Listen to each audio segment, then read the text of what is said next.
great having the Big 12 meetings here in Orlando and, seeing colleagues and just talking about our league and how we're going to help grow it and the things we're going to do, to make the Big 12 one of the most competitive leagues in women's basketball.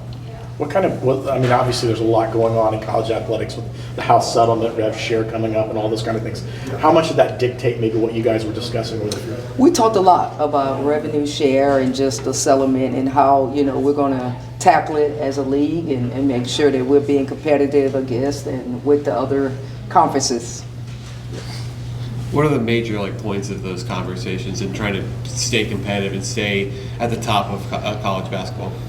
We talked a lot about, when it comes to revenue share, we talked about scheduling.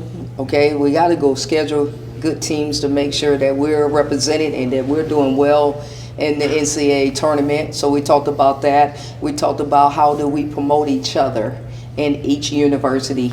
And so I thought it was very, very productive. It's been a great productive meetings and the weather is good. People are enjoying Orlando and so we're having a great time and just excited to have our conference here in Orlando. How much of these discussions, as coaches, you guys all go through similar challenges and you talk about the portal and having to rebuild a roster almost every year, it seems like, especially, everyone almost goes through this. How much of those discussions with your colleagues are going on that about how challenging that's become? I think we're very open about it, and I think you have to be in this day and age because it's different, right? And as a coach, you have to elevate to the level of the changes, and it's flipping your roster pretty much, And so we talked about that. How do we help each other? How do we also go about this in a respectful way? And I think that we had some productive days in doing that. But it's definitely a new day in college coaching. We just got to continue to level up and be competitive with other conferences. You talked about flipping your roster. I've seen a lot of signees come through the last few weeks. Tell us about some of these new additions that you're going to have on your team next year. Oh, well, we're excited about, the new additions. It's always good to be able to start from scratch and to be able to start our own era, okay? And we're excited about the returners too. Mahogany led us in offensive rebounding. She's just a sophomore. Kai led us in rebounding, and she's just a junior.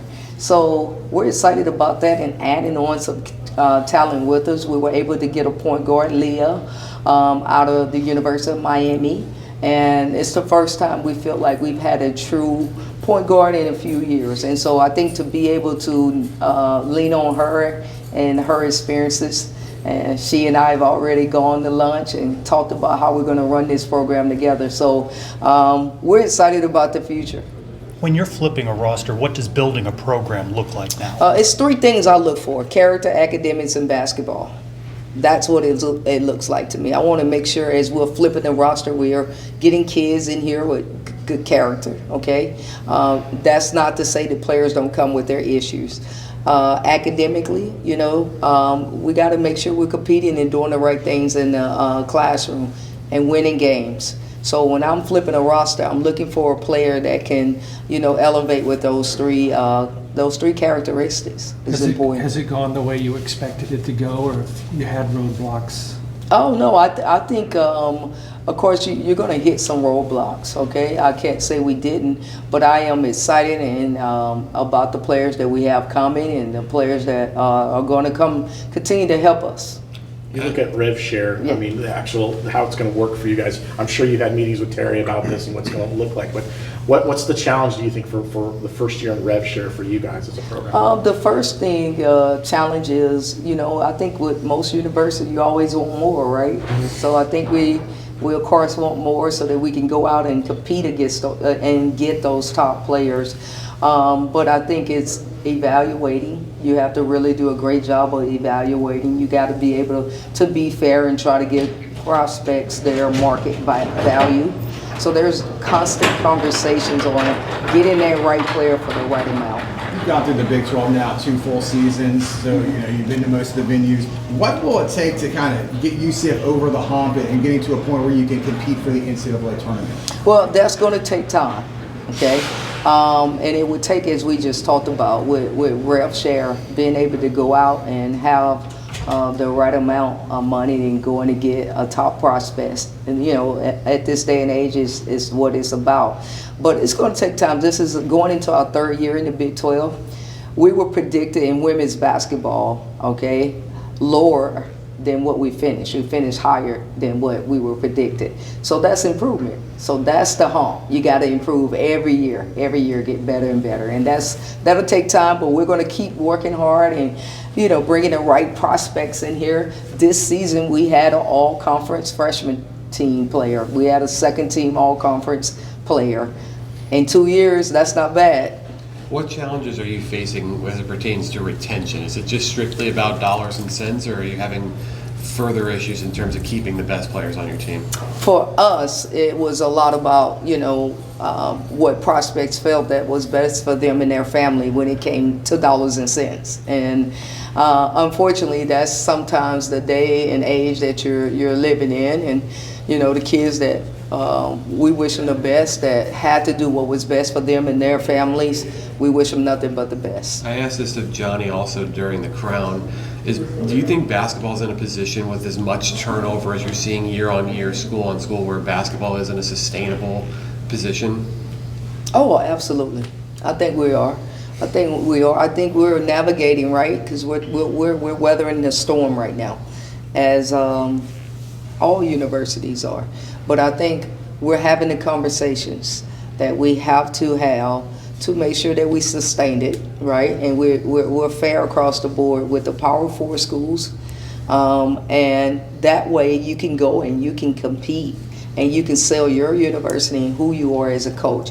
I do think that we're having those conversations now, so it will be sustainable. How has your sales pitch changed since when you first got here? It's different. My sales pitch has changed a lot. Let me open. Where's my purse? No, joking.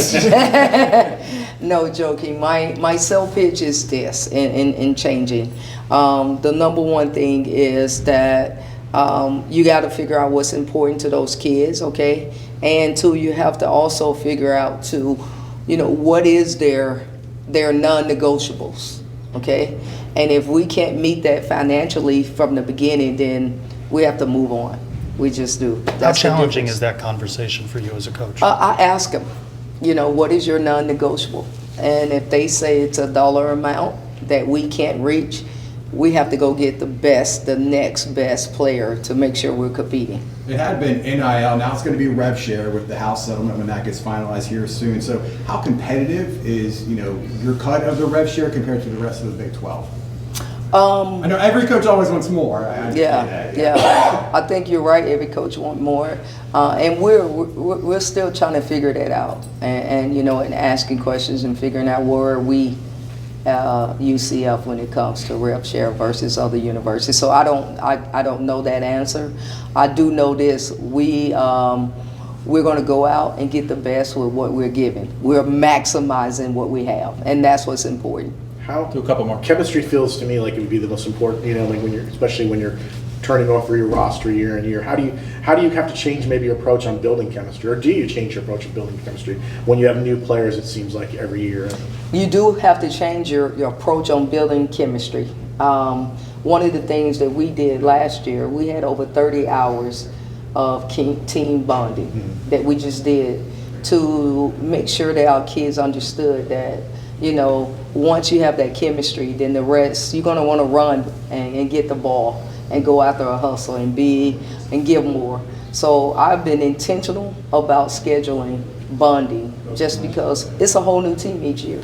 And how do you mentioned how, non-negotiable, when you sit down with a player, how is it when when you're sitting down and you're having that discussion, you don't want to see other players, how much are you making, how much are you making, how do you kind of avoid that, or is that something you can't avoid to maybe make sure the locker room doesn't? Well, this is the first year that I think fully we've experienced it at UCF, so I don't know that experience yet. We've had a few in the past that's gotten paid, but for the majority of our players, the biggest thing is now players, you want to be pros, you got to act like you're a pro. So you don't tell exactly everything that's going on within your household. Hopefully that helps a lot, but you can't, hide the conversations and the questions.